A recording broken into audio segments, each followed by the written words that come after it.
You're listening to 1983. I am your host, PH, and I'd like to personally take the time to welcome you to the podcast. Today we're talking about voting, and this is the fourth day of the 12 Days of Conspiracy. If you've made it this far in the series, you're going to love day 12. So bear with me and continue listening.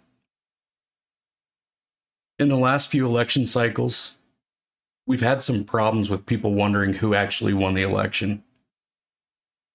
If you ask me, all those last-minute votes showing up for Grandpappy Biden were pretty suspect. That's the conspiracy we want to talk about today. Someone is trying to undermine your vote, but who would want to do that? There have been multiple occasions of people blaming Russia.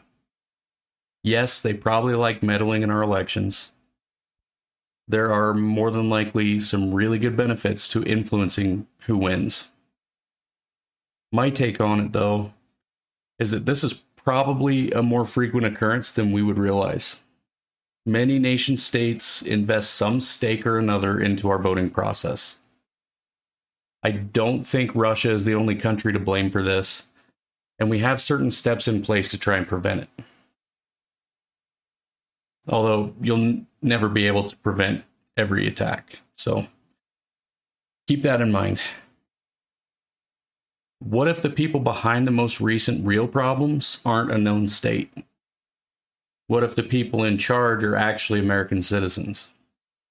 Do they want money? Do they want to instill fear? What if you were in a position of power? Would you prefer to know that you're going to win the next election? Let's look at this as who has the most to gain. Arguably, at face value, the politicians would be at the top of the list. Job security is something every American worries about, politicians included, but I think there's a bigger fish in the pond that is making waves. If you watch those crime shows on television, you've probably heard people say the spouse is always the highest on our list of suspects. Rationally, that's probably a good bet. However, since our country isn't married to another nation, let's look at the second best way of finding who is at fault. Money is the biggest driver of crime in the world. It relates to drugs, murder for hire, muggings, pretty much every other major crime. So let's follow the money. Who has the most to gain from picking our elected officials? Well, in the most recent election, I would argue Big Pharma.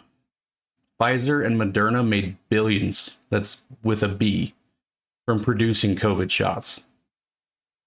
But let's look at the last few election cycles and try and get a bigger picture. Bush Jr. invaded Iraq and opened up a way for big oil to make money hand over fist. What other country did we invade during his presidency? Afghanistan. Now it's one of the world's biggest opium producers. And that probably sounds familiar to you because I think we had an opiate crisis recently. That stinks of Big Pharma as well. Who was the next president? Obama. Didn't he try to bring in socialized healthcare? And I get you could argue that probably would have hurt Big Pharma until you realize how many government subsidies they were receiving. Instead of paying for medical bills using your paycheck, you got stuck with the bill through a veiled tax process. In fact, the average person paid more under Obama because of the tax hikes. Not everyone gets sick, and not everyone gets sick so often that you end up using your insurance to the point where the insurance starts paying for itself, if that makes sense. I'm leading you down this trail to show you a pattern, but I hate to say that this trail is a dead end. All of these people are pawns.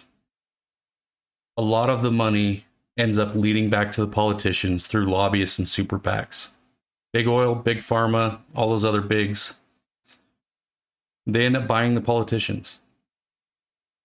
And these politicians know exactly what they're doing. And it should be extremely illegal. So let's get back to voting. Does your vote really count? If you listen to Louder with Crowder, a show that I really like, you'd probably question whether or not it does. They found multiple instances of voter fraud in the states that swung toward Biden after everyone had fallen asleep. Who saw that coming? I went to bed thinking that Trump had won the election.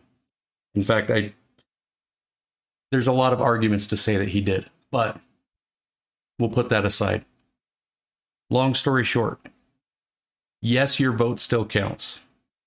Yes, it does count less, because if there's illegal votes going in, it kind of thins your number down a little bit, right? Yes, the politicians and global elites are at fault. Maybe not all of them, but a good portion of them. And it seems like the ones that aren't at fault aren't doing anything to prevent it. We can still do something about it. But I will cover that on the final day of the 12 Days of Conspiracy. I want to leave you with one final question. If the government is electing themselves, why do they actually want you to lose faith in the system? Thanks for listening to Day 4 of the 12 Days of Conspiracy. We will catch you next time.